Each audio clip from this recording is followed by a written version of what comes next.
चले। तो last class में अपन क्या कर रहे थे, लाप्लास समीकरण निकाल रहे थे गोलीय निर्देशांक पद्धति में और अलग किसमें, गोलीय निर्देशांक पद्धति में। तो तीन हल माने थे, आर आर, थीटा और फाई। दो हल निकल चुके थे, आर वाला और फाई वाला। आज कौन सा निकालेंगे, थीटा वाला हल। तो समीकरण 8 में अपन ने फाई वाले को माइनस का n स्क्वायर मान लिया था, जिसका मान मैं रख रहा हूं 7 में, याद रख लेना। उसी के आगे फोर्थ इक्वेशन 8 इन इक्वेशन 7, 8 की वैल्यू 7 में पुट कर रहा हूं, माइनस के sine theta upon H theta. अभी देख लो आवाज बंद करके, डेल अपॉन डेल थीटा क्या था, sine theta, del upon del theta h theta और minus l plus 1 sine square theta और बराबर में क्या है, फाइव वाला पता 7 इक्वेशन में 7 में, उसको अपन ने क्या माना है, माइनस का एम स्क्वायर। ये लो, नहीं लिख सकते। अब बताओ, इसको मैं ऐसा लिख सकता हूँ क्या, माइनस के sine theta del upon del theta sine theta del h theta upon del theta minus l plus 1 sine square theta h theta minus का एम स्क्वायर एच थीटा। नहीं लिख सकते, तो बोलो आगे चलो। अब बताओ, उसको तो उठा के लाओ। तो माइनस का sine theta del upon del theta sine theta del upon del theta h theta और बबलू प्लस का m square h theta minus l plus 1 h theta sine square theta बराबर 0। बिल्कुल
लिखो साइन स्क्वायर थीटा का भाग देने पर ये यहीं पर ही दे दूंगा,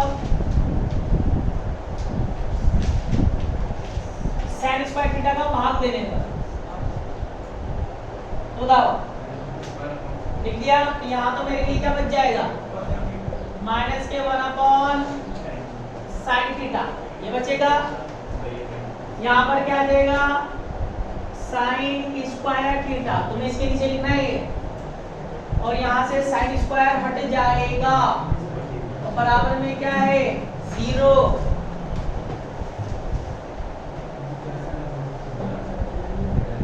और बताओ समीकरण को माइनस से गुणा करके लिखूं, समीकरण को माइनस से गुणा करके लिखेंगे तो क्या लिखेंगे 1 upon sine theta del upon del theta sine theta del upon del theta h theta. देखो इसमें एक एच थीटा कॉमन आ जाएगा, साथ के साथ मत छापो, पहले देख लो। एच थीटा कॉमन आ जाएगा, माइनस से गुणा कर रहे हैं खुद इक्वेशन को, तो क्या हो जाएगा प्लस एल प्लस 1 और बब्लू माइनस का m square sine square theta और क्या है एच थीटा बराबर 0। कौन सी इक्वेशन आएगी, इक्वेशन कौन सी आएगी, हाँ मेरी बात सुनो, ध्यान सुनना, मैंने पहले क्या था। अब बताओ आरआर वाले में 5 वाले में तो हमको सीधा सीधा द्वितीय कोटि का अवकल समीकरण दिखी थी, उससे अपन ने उसका सॉल्यूशन लिख दिया। पर यहाँ पर ये आपको कुछ दिख रहा है क्या, इसी समीकरण देखी क्या आपने कभी, ये है चर गुणांकों की अवकल समीकरण, चर गुणांकों की अवकल समीकरण है, चर गुणांकों के अवकल समीकरण, वेरिएबल कोएफिशिएंट डिफरेंशियल इक्वेशन। तो आपको पहले क्या करना पड़ेगा, इसको एक समीकरण में कन्वर्ट करना पड़ेगा जिसका नाम है सहलेजेंड्रे, सुनना ध्यान से, पहले बोलो सहलेजेंड्रे बहुपद समीकरण, कोलेजेंड्रे इक्वेशन। तो आपको क्या करना पड़ेगा, पहले सहलेजेंड्रे इक्वेशन में चेंज करना पड़ेगा, इसमें सहलेजेंड्रे इक्वेशन। तो यहाँ पर अपन चेंज करने के लिए भाई अगर आप हल निकालना चाहते हो किसका, भाई अपन ने एस थीटा का हल निकालना है, तो एस थीटा का हल निकालने के लिए इसको सहलेजेंड्रे समीकरण में कन्वर्ट करना पड़ेगा। वो कैसे करेंगे, सुनना ध्यान से। तो बताओ मैं क्या कर रहा हूं, माना cos थीटा या x बराबर cos थीटा बराबर क्या मान लेता हूं x। अब अगर इसका थीटा के साथ अवकलन करूं तो क्या लिखूंगा, del x upon del theta minus का साइन थीटा।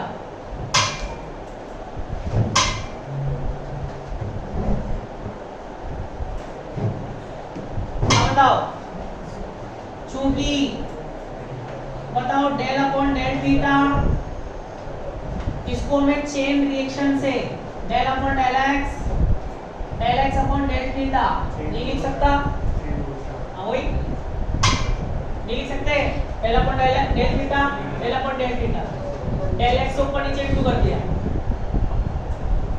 ठीक है। तो बताओ डेल अपॉन डेल थीटा, तो del x upon del theta को क्या लिखूंगा, माइनस के साइन थीटा, और ये क्या है डेल अपॉन डेल एक्स। अब मैं क्या करूंगा, जहां जहां भी मुझे किस इक्वेशन में डेल अपॉन डेल थीटा दिखेगा वहां मैं इसको x में कन्वर्ट करूंगा। बताओ क्या लिखेंगे, तब इक्वेशन 11 से 1 upon sine theta del upon del theta है तो क्या देगा, माइनस का साइन थीटा, और वो क्या बन जाएगा डेल अपॉन डेल एक्स, अंदर चलो, del upon del theta minus का sine square theta del upon del x h. अब एच जो थीटा से रिप्रेजेंट कर रहा था, अब इसको करेंगे एक्स से, क्योंकि थीटा भी किसमें कन्वर्ट हो गया, एक्स में। फिर वो ब्लू प्लस एल, एल प्लस 1 और क्या आएगा माइनस के m square upon sine square theta h theta बराबर 0। ये लिखो।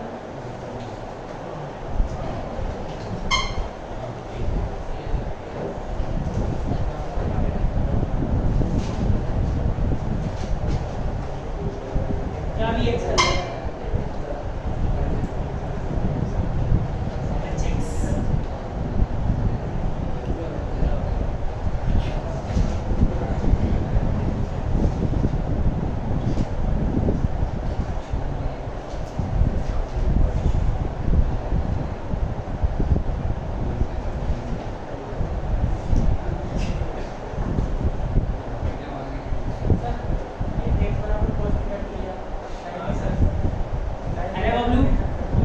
कन्वर्ट करने के लिए हमें खुद ही दिमाग लगाओ, गणित के बच्चे हो तुम। क्यों ले सकते थे साइन, ले नहीं सकते थे, कोस ही लेंगे, जो साइन कोस का अवकलन तो साइन होता है। तो यहाँ तो साइन आ रहा है ना इक्वेशन में, कोस को लेंगे साइन को लेंगे, समीकरण में साइन आ रहा है ना बबलू।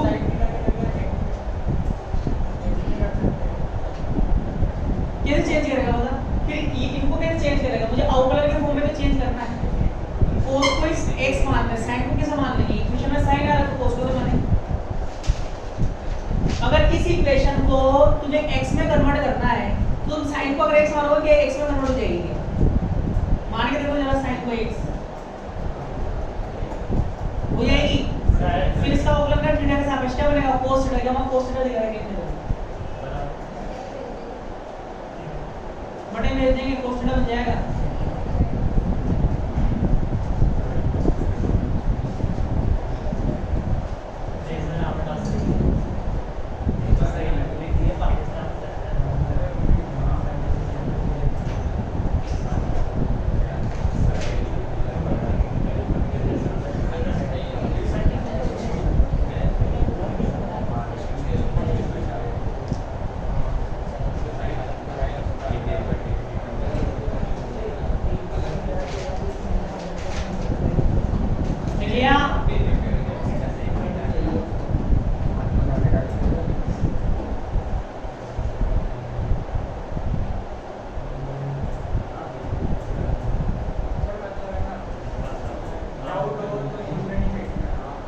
पूछना जो मना नहीं कर रहा हूं भाई, तू कह रहा है कि सर इसको साइन नहीं मान सकते, साइन मान के मुझे बता करके दिखाई, कन्वर्ट हो जाएगी। यहां साइन रख, del x upon del theta क्या बनेगा, cos थीटा बनेगा प्लस का, तो ये हम एक cos थीटा दिखाएंगे तेरे को।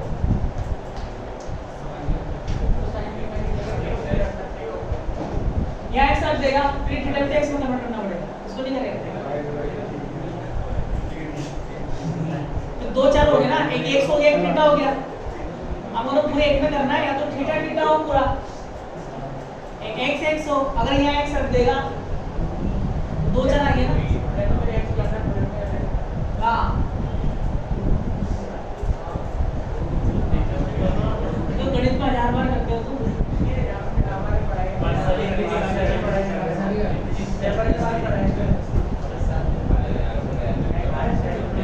चले आगे देखो, जब मैं कहता हूं तुम्हें ध्यान दो, जब तो तुम ध्यान देते ही हो, बातें करते रहते हो, अब तू दे दो तुम ध्यान। साइन से साइन क्या हो गया, कट गया, माइनस माइनस क्या हो जाएगा, प्लस, क्या बनेगा डेल अपॉन डेल एक्स, और ब्लू sine square theta del upon del x h x, और plus l l plus 1 minus m square sine square और बबलू hx बराबर 0। इस इक्वेशन को पूरे x में कन्वर्ट करूं तो क्या लिख सकता हूं, डेल अपॉन डेल x। इसको मैं क्या लिख सकता हूं 1 माइनस cos स्क्वायर, और cos क्या हमने लिए x, तो इसको x स्क्वायर लिख देता हूं, del upon del x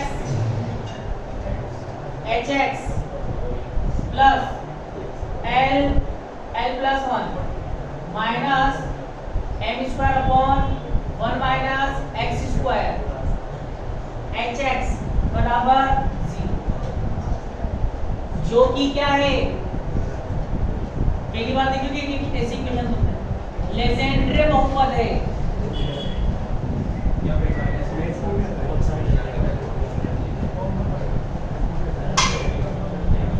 equation लिखा हुआ है इसकी स्टैंडर्ड इक्वेशन, जो कि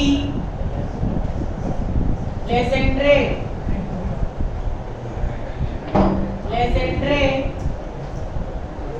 बहुपद है, अतः m बराबर 0 के लिए इसका हल, याद सुन लेना, m बराबर 0 क्यों ले रहा हूं, मैंने आपको पहले बताया था। यहाँ पर 3 आएंगे r थीटा और फाई, तो अपन को यहाँ समस्या किससे सोल्व करनी है, यहाँ पर आगे r और थीटा से, तो फाई वाला पद हटाना है, तो इसे m बराबर 0 ले रहा हूँ। बताओ फाई वाला क्या आया था, फाई क्या आया था, e की power plus minus iota m phi, 0 लोगे तो इसका मान कितना हो जाएगा 1, इक्वल 0 का मान कितना होता है 1, इसलिए m बराबर 0 के लिए इसका हल लिखा हूँ। तो सुनना, ये हल तुम्हें बेटा डायरेक्टली याद रखना पड़ेगा। यहाँ पर hx इसका हल होगा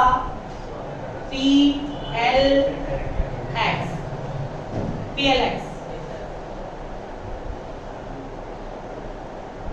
और यहाँ पर x थीटा, मतलब यहाँ पर तो ये थीटा रखते हैं, और PL यहाँ पर मान रखते हैं cos थीटा। इसका मतलब ये है कि जो h है वो थीटा का फलन है, जो लेजेंड्रे बहुपद होता है उसमें यहाँ पर जो x आता है वहां तो रखते हैं फंक्शन, मतलब h जो है थीटा का फंक्शन है, और यहाँ पर क्या रखते हैं मान, x का मान का मान है cos थीटा। इसे बोलिए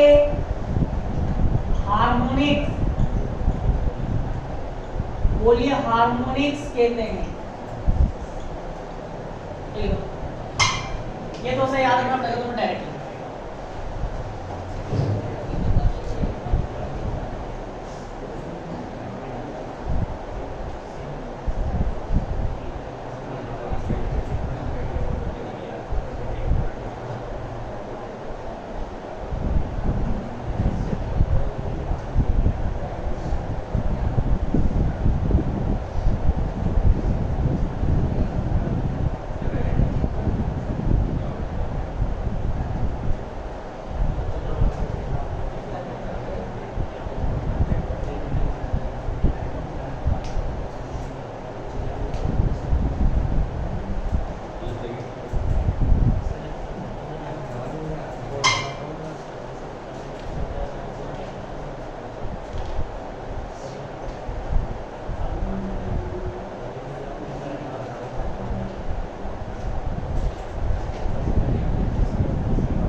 इंग्लिश वाला लिखना है यहाँ पर, सर आप इंग्लिश वाले लिखो, this equation is known as,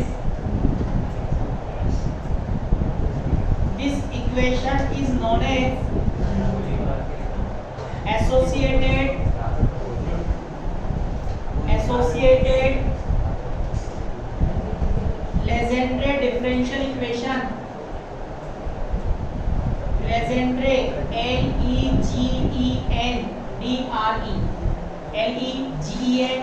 Legendre differential equation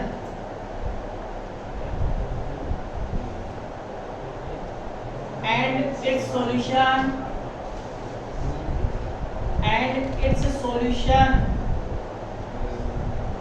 is given by and its solution is given by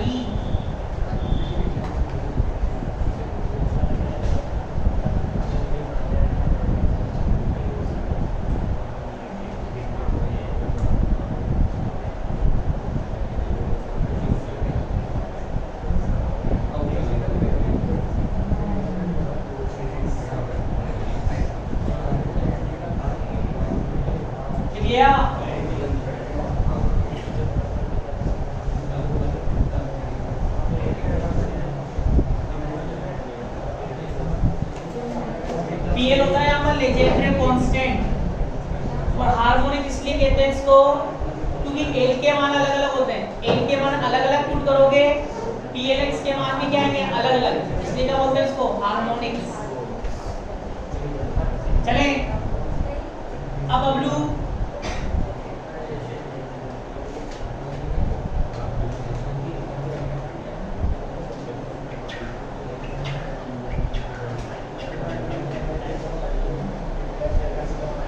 अब ये मान रख दो वहां पर।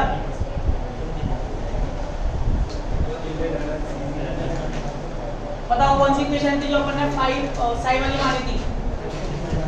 साई वाली थी 2 या 1?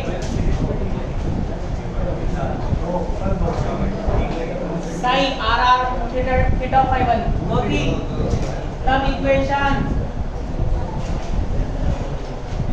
2 से psi r comma theta comma pi आवाज बंद कर लो।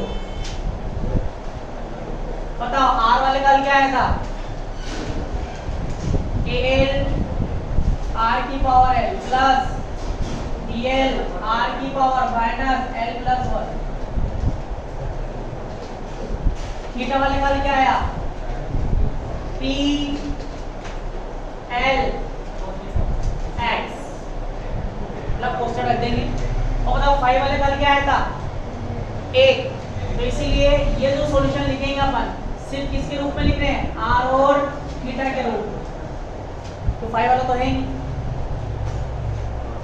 ठीक है। व्यापक हल साई आर कोमा थीटा क्या लगा देंगे? Summation l a l r की power l plus b l r की पावर माइनस एल प्लस 1 और क्या है? पी एल एक्स मतलब कॉस थीटा।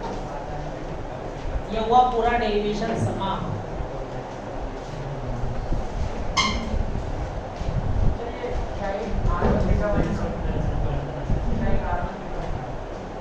क्या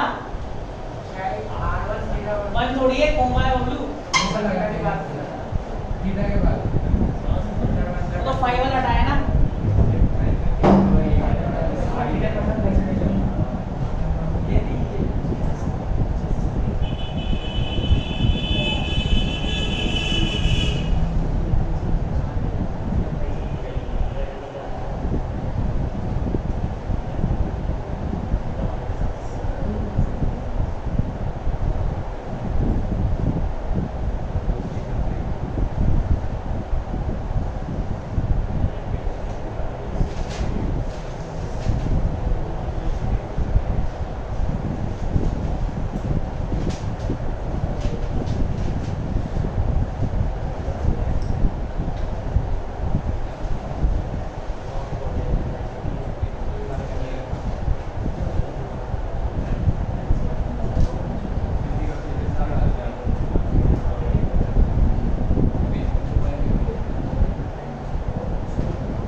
अब लिखो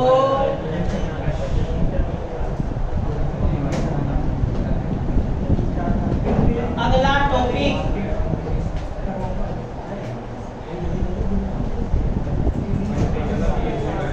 प्रत्येक झिल्ली में कंपन।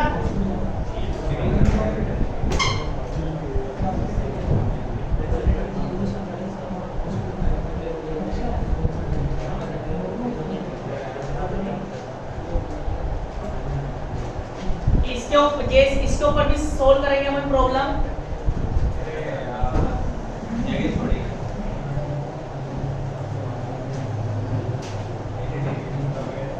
लिखो प्रत्येक झिल्ली में कंपन 10 नंबर में आने वाला topic vibrations in a circular vibrations in a circular membrane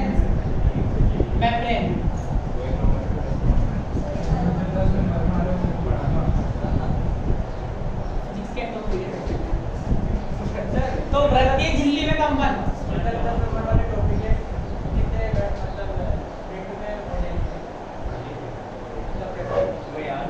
15 minute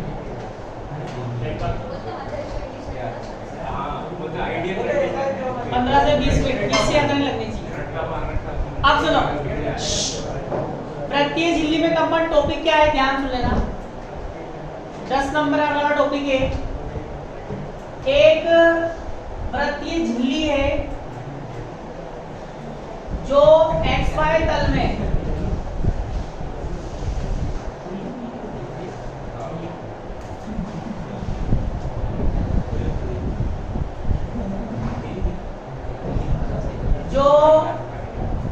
XY तल में तनी हुई अवस्था में, इसमें तनी हुई अवस्था में, हमें यहाँ से ये तनी हुई, इसकी त्रिज्या कितनी मान लेता हूँ A, त्रिज्या कितनी है A। तो अपन ने क्या किया, इसको मध्य से विस्थापित किया और छोड़ दिया। मतलब जब इसको मध्य से विस्थापित करके छोड़ोगे तो ये क्या करेगी, क्या करेगी, वाइब्रेट करेगी। क्या करेगी, वाइब्रेट होगी। ठीक है, अब यहाँ पर जो कंपन होंगे, आपने यहाँ तरंग विस्थापित किया और छोड़ दिया, तो यहाँ से क्या चलेगी, तरंग चलेगी। भाई जब भी कोई चीज कंपन करती है, अभी मैं बोल रहा हूँ, तो यह माध्यम के कण क्या कर रहे हैं, कंपन कर रहे हैं, वो क्या चल रही है, विक्षोभों की श्रृंखला, वाइब्रेशन चल रहा है, उसी को अपन क्या बोलते हैं, तरंग। तो जैसे इसको अपन विस्थापित करके छोड़ेंगे तो ये क्या करेगी, कंपन करेगी, और यहाँ से क्या चलेगी, तरंगे कहाँ तक, किनारों तक जाएंगी, किनारों पर जाकर क्या हो जाएंगी, समाप्त हो जाएंगी। ठीक है, तो बताओ जब ये झिल्ली कंपन करेगी, झिल्ली कंपन करेगी तो कौन सा आकार, कौन सी आकृति धारण करेगी,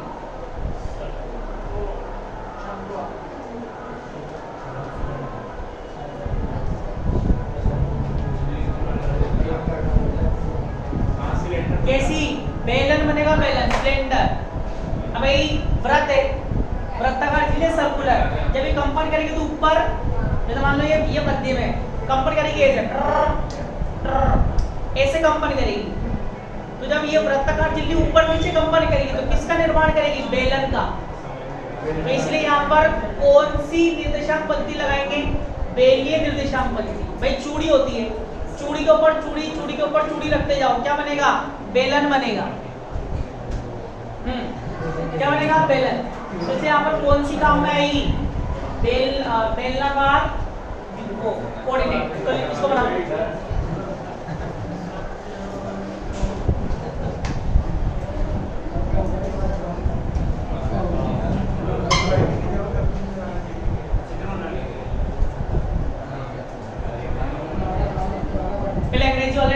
लो।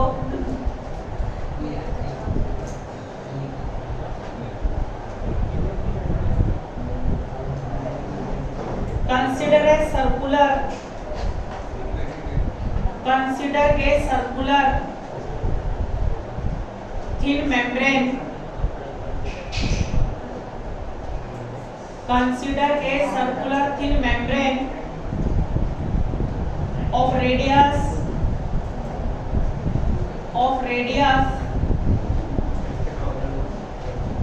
small a in xy plane. In xy plane as shown in figure.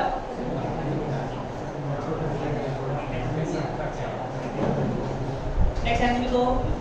Let us take following. Let us the following assumptions. First one we go. Membrane is perfectly flexible.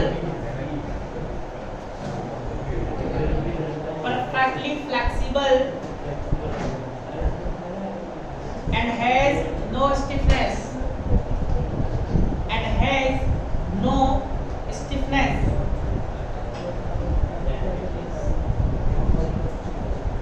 Second number लिखो.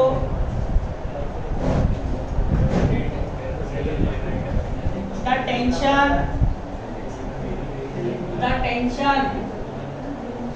per unit length capital T and density are uniform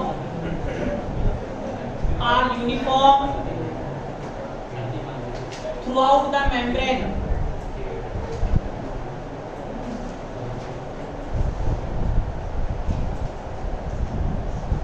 Third number लिखो.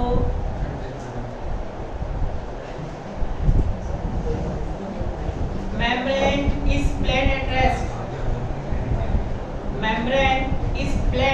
at rest. And undergoes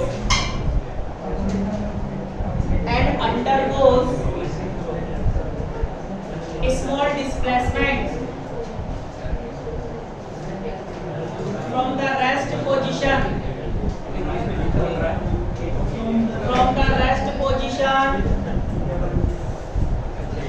normal to the plane of the membrane. अब photo बना लो.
चित्रानुसार एक small a त्रिज्या की वृत्ताकार झिल्ली पर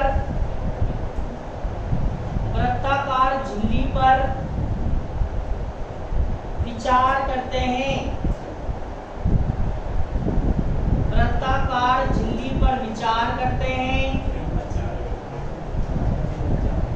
जो XY तल में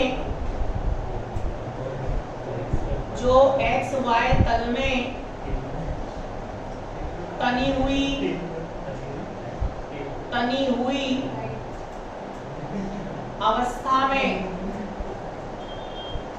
हुई अवस्था में कसी है. तनी हुई अवस्था में कसी है जब इसे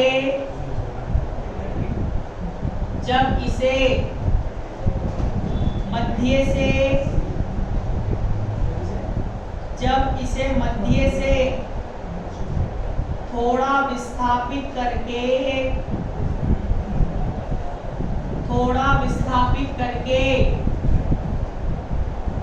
छोड़ा जाता है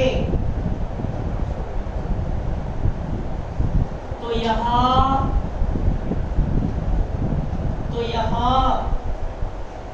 कंपन करने लगती है।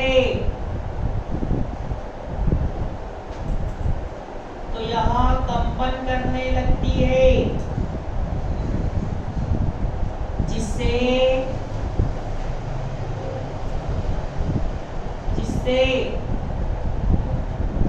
किनारों की तरफ विक्षोभों की श्रृंखला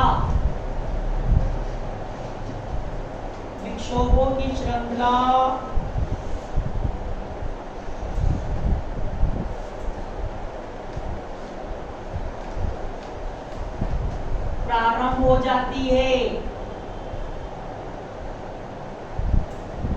अर्थात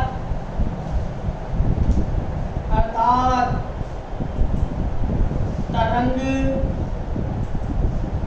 संचरित होती है।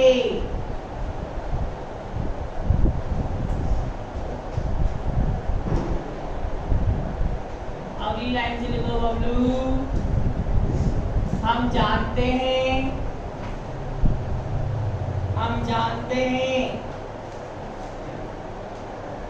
तल में संचरित तरंग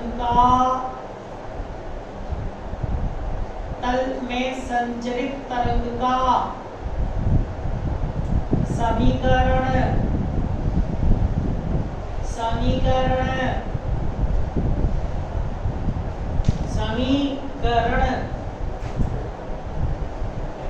बताओ।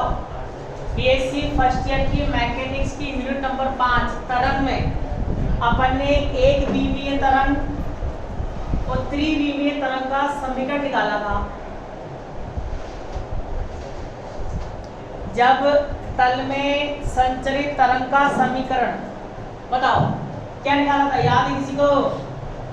डेल स्क्वायर साई क्या होता है यहाँ पर? विस्थापन बराबर 1/v और बबलू del square psi upon del t square. वहां पर ऐसे निकाली थी अपन, याद हो तो del square y upon del x square बराबर 1/v square del square y upon del t square. ये देखो ठीक है, ये तो एक विमीय के रूप में, त्रिविमीय के रूप में ही क्या बन जाएगा? Del square y 1/d square del square y upon del t square. तो यहाँ पर विस्थापन, वहां विस्थापन क्या था? y, यहाँ विस्थापन डिस्प्लेसमेंट क्या ले लेंगे? साई।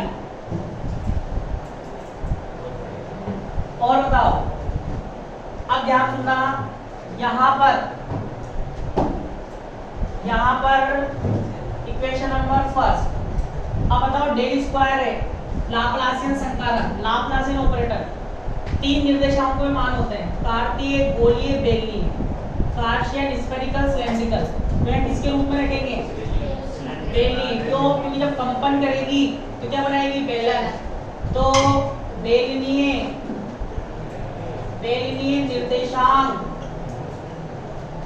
निर्देशांक पद्धति में डेल स्क्वायर का मान याद है किसी को? क्या होता है? 1/r del upon del r del upon del r plus 1/r square r phi z del square upon del phi square plus del square upon del z square. ये होता है डेल स्क्वायर का मान किसमें? बेलनीय निर्देशांक पद्धति में। अब सुनना ध्यान से, यहाँ पर अपन ने जो वृत्ताकार झिल्ली की त्रिज्या क्या मानी है, a, क्या मानी है, a। तो इसको अपन किसके रूप में लेके चलेंगे, ये लिखना a बराबर रो, त्रिज्या क्या मान के चल रहे हैं, रो। क्यों, क्योंकि बुक में जो आगे प्रॉब्लम आएगी या न्यूमेरिकल बनेगा वो आपको त्रिज्या a नहीं देगा या r नहीं देगा, आपको किसके रूप में देगा, रो के रूप में। फिर तुम सोचोगे रो क्या है, तो रो यहाँ पर त्रिज्या ही है, r के रूप में। तो लिख लेना a बराबर रो। अब बताओ, ध्यान देना,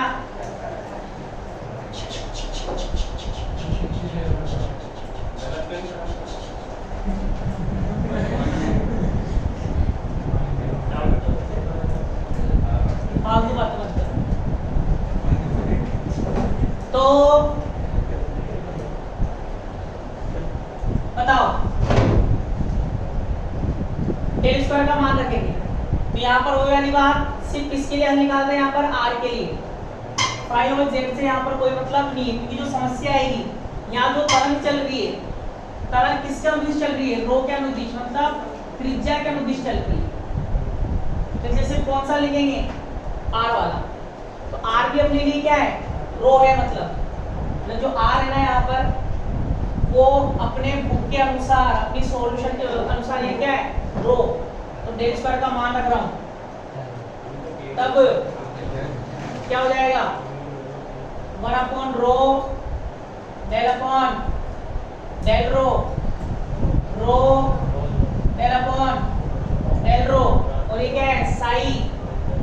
ये हो जाएगा साई बराबर 1 upon t square del square psi del t square. Equation number 2।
अब देखो यहाँ साई रो का भी फलन है, यहाँ साई टी का भी फलन है, अतः साई के कितने हल होंगे, 2। किस कौन सी विधि से, चर पृथक्करण विधि से। तो लिखो अतः स्पष्ट है कि साई रो व टी का फलन है, साई रो व टी का फलन है। अतः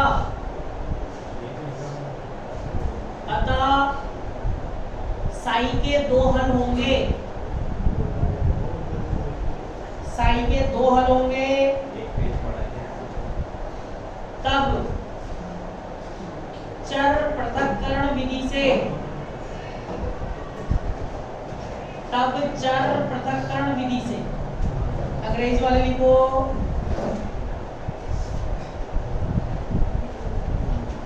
since rho and t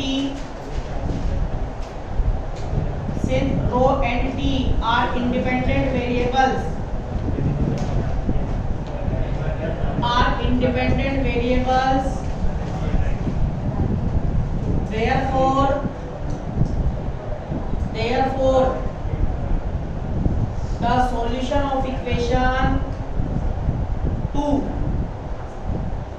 solution of equation 2 can be considered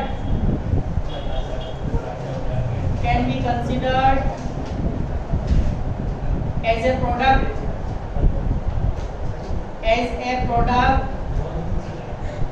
of single variable functions, as a product of single variable functions. ये लिख r रो कोमा tt, r रो कोमा tt, then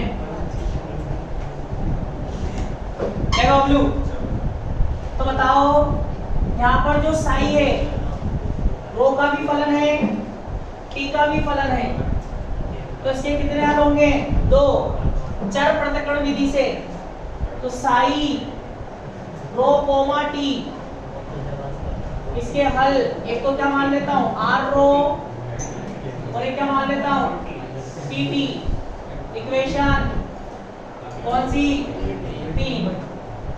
तीन का मान कर रखूंगा दो में, जहां जहां साई है वहां टी साई का मान रखूंगा। तो यार रो है तो रो अंदर रह जाएगा, टी वाला बाहर आ जाएगा। यहाँ पर टी है, अब ध्यान से देखना, यहाँ पर टी है तो टी वाला अंदर रह जाएगा, रो वाला कहाँ जाएगा? बाहर। Put equation 3 in equation 2।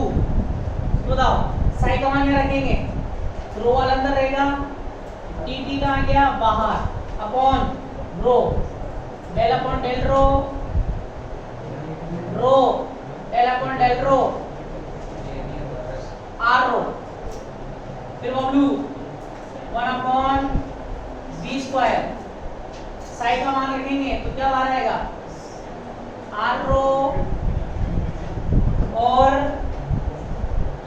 Del square upon del t square, t t. फिर क्या करेंगे? दोनों ओर आर रो टी टी का भाग देने पर, यहां भी भाग देंगे इसका, तो क्या बचेगा? 1 अपॉन आर रो और W rho, del upon del rho, rho del upon del rho, are rho बराबर, यहाँ भी भाग लगाएंगे इसका, तो रो रो आर रो से कट जाएगा, क्या बचेगा? T t 1 upon t t v square और W del square upon del t square t t. Equation 4। अब बताओ RHS T का फलन है, LHS रो का फलन है, क्या ये वाला इस पर निर्भर कर रहा है? क्या left hand side right hand side पर डिपेंड कर रही है? क्या left hand side right hand side पर डिपेंड कर रही है? नहीं। तो दोनों अलग अलग किसी नियतांक के बराबर होंगे, तो नियतांक मान लेंगे। चलो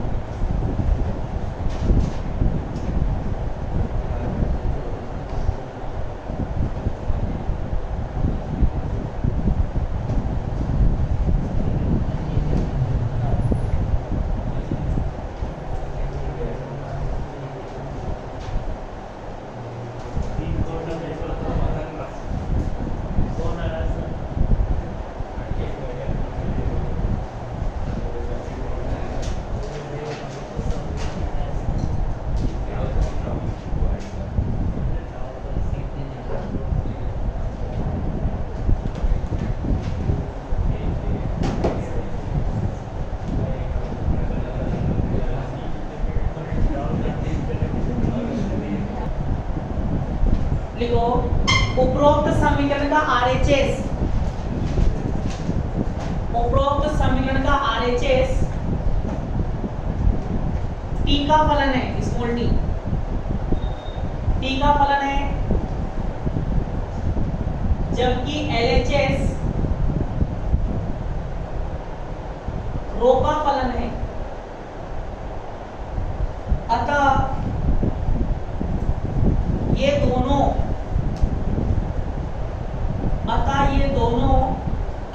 अलग बैक टू बैक एक जैसे टॉपिक चल रहे हैं, बैक टू बैक एक जैसे, अतः ये दोनों अलग अलग किसी नियतांक के बराबर होंगे, अलग अलग किसी नियतांक के बराबर होंगे। माना या नियतांक, माना या नियतांक माइनस के स्क्वायर, माइनस का के स्क्वायर, और ये साधारण के नहीं है, ऐसा वैसा के नहीं है, इस के का नाम है तरंग संचरण नियतांक, वेव प्रोपगेशन कांस्टेंट, फॉर्मूला भी होता है इसका, अंग्रेजी में लिखो RHS and LHS, RHS and LHS of this equation are separate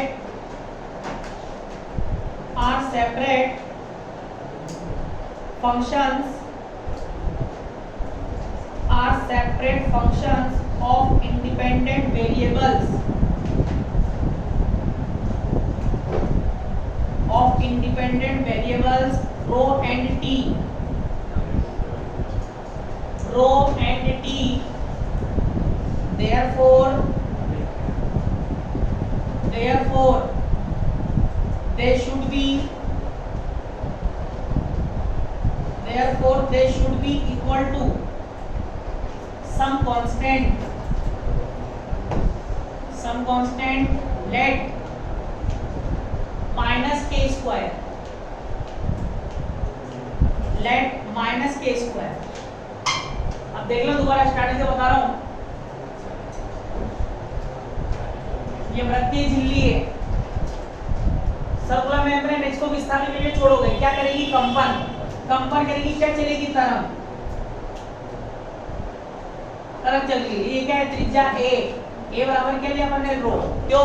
क्योंकि आगे जो प्रॉब्लम आएगी वो a के रूप में नहीं आएगी, r के रूप में नहीं आएगी, रो के रूप में देगा, ठीक है? तो इसलिए अपन त्रिज्या को किसके रूप में ले रहे हैं? रो के रूप में। अब तरंग चलेगी तो तरंग का समीकरण क्या होता है? डेल स्क्वायर साई बराबर 1/v square del square psi upon del t square. एक तरफ आता है समय, टाइम, t स्क्वायर, एक तरफ आता है डेल स्क्वायर। डेल स्क्वायर में del upon del x square भी होता है, del upon del y square भी होता है, और del upon del z square भी होता है। एक तरफ तो स्थिति की, एक तरफ समय की। तो यहाँ पर ये क्या बनाएगी? बेलन बनाएगी, बेलन। कंपन करेगी तो क्या बनेगा? बेलन बनेगा। तो इसका मान किसके रूप में रखूंगा? बेलन के रूप में। तो बेलन की फॉर्म में डेल स्क्वायर का क्या होता है? बेलनी कोऑर्डिनेट में डेल स्क्वायर का मान 1/r del upon del r r,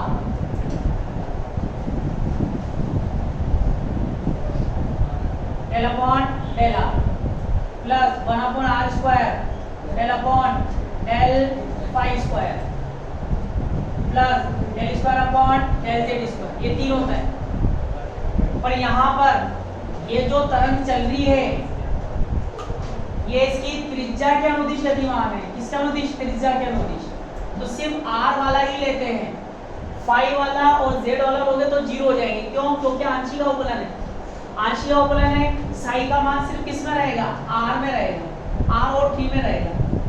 तो अगर साई को यहाँ रखूंगा तो साई का मान r और t के रूप में है, क्या फाई के रूप में है? क्या नहीं है। तो इसके लिए क्या हो गया? कांस्टेंट। तो कांस्टेंट का अवकलन 0, तो ये 0 हो गया। ऐसे साई का मान यहाँ रखोगे, z तो आएगी रहा, ये इसके लिए क्या हो जाएगा? कांस्टेंट। कांस्टेंट कितना हो जाएगा? 0। तो इसीलिए सिर्फ क्या रहेगा? r वाला। तो सारी प्रॉब्लम जो आपकी समस्या आगे आएगी वो भी किसके लिए आएगी? r के लिए आएगी। तो इसलिए दो ना रखकर एक ही रखते हैं, r वाला बस।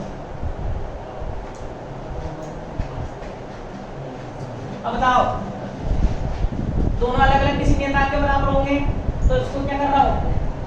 किसी नियतांक के बराबर कर रहा हूँ। वो नियतांक क्या है? माइनस का k square 1/tt v square del square upon del t square t t बराबर क्या आएगा माइनस का के स्क्वायर। के यहाँ पर क्या है तरंग संचरण नियतांक वेव प्रोपगेशन कांस्टेंट। क्यों? क्योंकि यहाँ पर तरंग संचित होगी। के क्या है यहाँ पर तरंग संचरण नियतांक। तो के का फॉर्मूला होता है ओमेगा अपॉन बी। कहां से आया? मतलब के का ओरिजिनल फॉर्मूला क्या होता है 2 पाई बाई लैम्डा। न्यू से ऊपर नीचे इंटू कर दो। 2 पाई न्यू क्या होता है ओमेगा और लैम्डा न्यू क्या होता है बी। के बराबर क्या बना ओमेगा अपॉन बी। तो 1 upon t t b square del square t t upon del t square minus का क्या बनेगा omega square upon b square. B square से बी स्क्वायर क्या हो जाएगा कैंसिल। टी टी को उधर भेज दो del square t t upon del t square minus omega square t t इधर उठा के ले आओ del square upon del t square t t plus omega square t t बराबर 0। कौन सी क्वेश्चन आएगी 5 और ये 6 जो कि क्या है द्वितीय कोटि की अवकल समीकरण। अतः इसका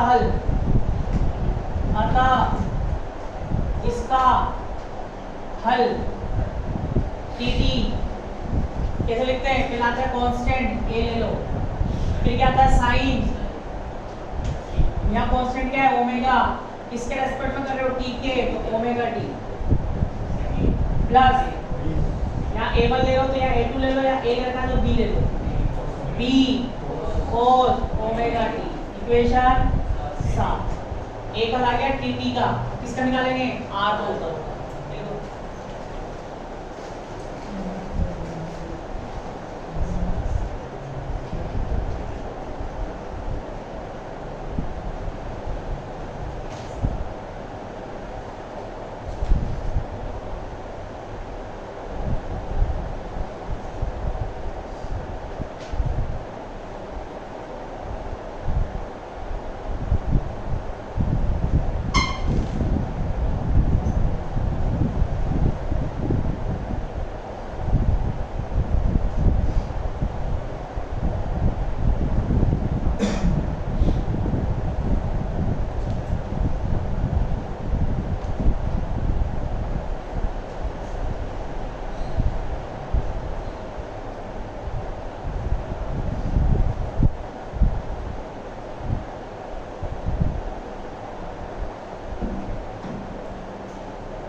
किया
4।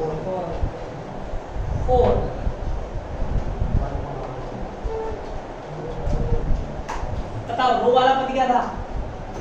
4 ही थी ना, जिसमें दोनों थे, रो वाला टी वाला दोनों है, 4 ही ना। क्या लिखेंगे? Put equation 5 in equation 4। बताओ 1 upon rho are rho del upon del rho rho del upon del rho are rho बराबर माइनस का के स्क्वायर। यही है। अब बबलू इसको उधर भेज दो, del upon del rho del upon del rho are rho minus का के स्क्वायर रो और आर रो। इसको सॉल्व करो, रो को छोड़ दो, एक को छोड़ो दूसरा करेंगे तो क्या आएगा? Del square upon del rho square are rho. अब इसको छोड़ दो, क्या रहेगा? Del R rho upon del rho का रो के सापेक्ष 1। इसको तो उठा के जाओ, प्लस क्या हो जाएगा? के स्क्वायर रो आर रो बराबर 0।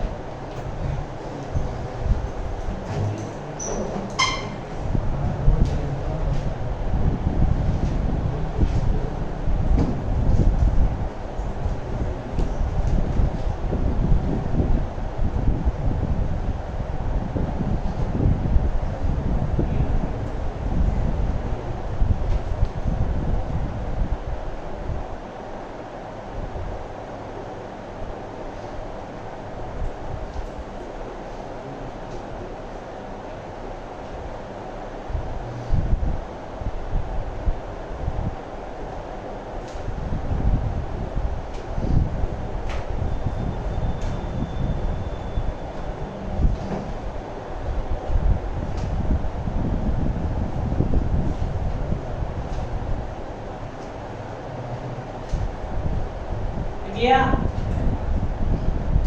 रो का भाग लगा दो, रो का भाग देने पर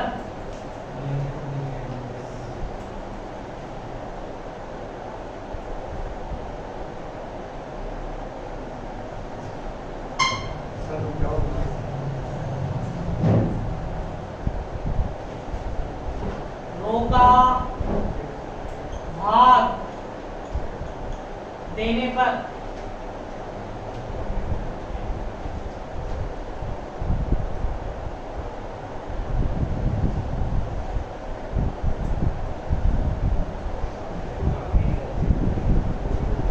क्या बनेगा? Del square upon del rho square are rho plus del upon del rho are rho plus K square 1 upon rho del rho. यहाँ से रो कट जाएगा, आर रो बराबर 0। रो का भाग दे दिया, यहाँ से कट जाएगा, यहाँ से कट जाएगा, यहाँ जाएगा, यहाँ से। ठीक है। अब क्या कर रहा हूँ? के स्क्वायर का भाग दे रहा हूँ। के स्क्वायर का भाग देने पर क्यों दे रहे हैं?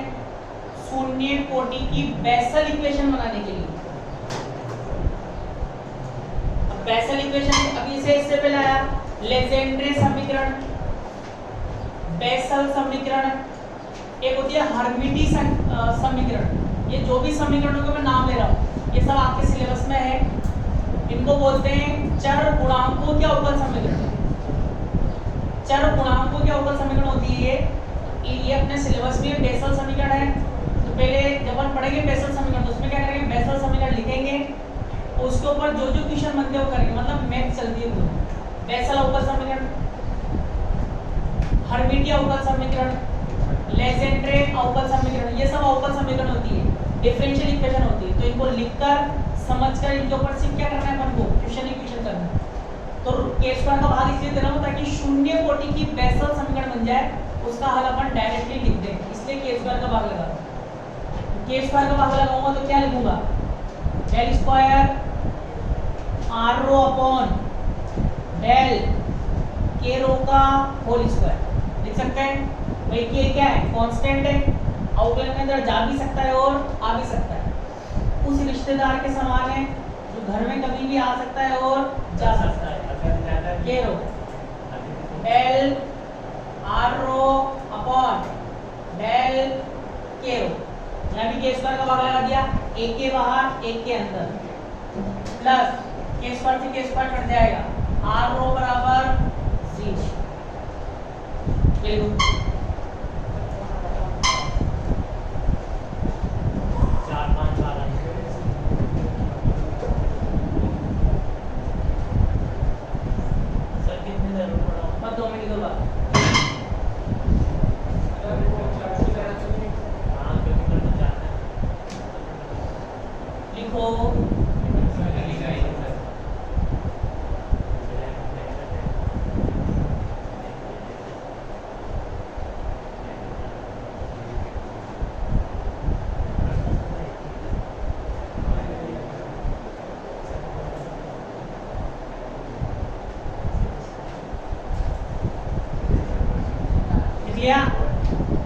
इसके चलो जो कि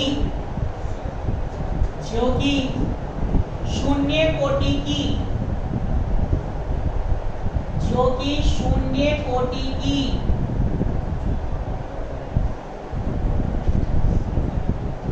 बेसल समीकरण है, जो कि शून्य कोटि की बेसल समीकरण है, अतः इसका हल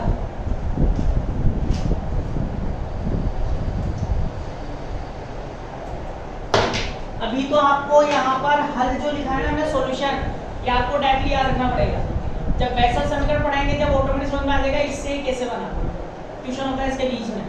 तो जे नोट क्यों आया, जे नोट का मतलब क्या है, शून्य कोटि की बेसल समीकरण है। जे नोट मतलब 0, इसको दर्शाता है शून्य कोटि का बेसल गुणांक। अंग्रेजी वाले लिखो,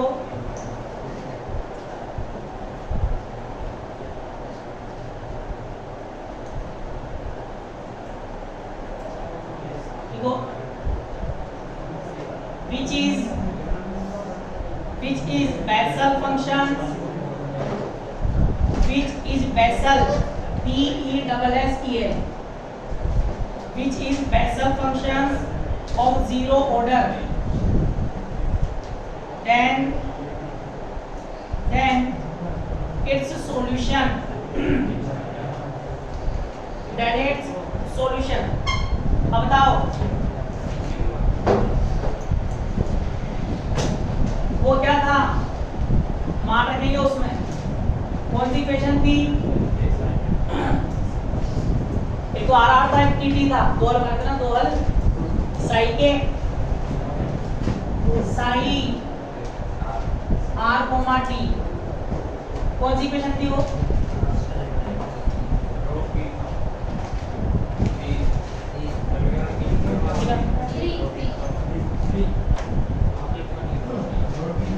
डी रोटी, आर किसके रूप में ले रहे हैं, रो के रूप में। तब इक्वेशन 3 से आर वाले का value क्या आया, सी जे नॉट के रो, और टी वाले का value क्या आया था, क्या था, A sine omega T plus B cos omega T. ये सॉल्यूशन आ गया। इसके आगे और है ये तो हालांकि डेरिवेशन हो चुका है, पर इसकी कंपन की विधाएं चलेगी, समझने वाला टॉपिक है। ये पूछेगा पूरा 10 नंबर में। कल कितनी बजे?